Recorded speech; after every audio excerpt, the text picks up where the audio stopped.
ഈ വള്ളി റോസ ഇപ്പോൾ സെയിലിനായിട്ടുണ്ട്. ഇതുപോലെ ഫ്ലവർ ഉണ്ടാകുന്ന വള്ളിയായിട്ട് പോകുന്ന റോസ.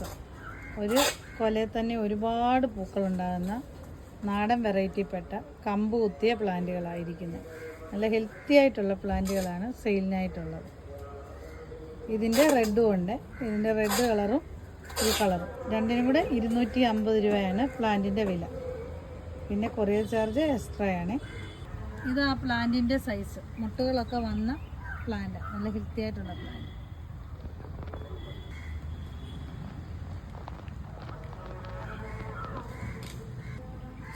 ഈ ടൈഗർ റോസായുടെ മിനിയേച്ചർ ടൈപ്പ് ഒരു റോസയാണ്. നല്ല അടിപൊളി റോസ, ഒരുപാട് പൂക്കളുണ്ടാകുന്ന നല്ല ഹെൽത്തി ആയിട്ടുള്ള പ്ലാന്റ്. ഇത് സെയിലിനുണ്ട്. ഇത് റേറ്റ് വരുന്നത് 100 രൂപയാണ് ഈ പ്ലാന്റിൻ്റെ റേറ്റ്.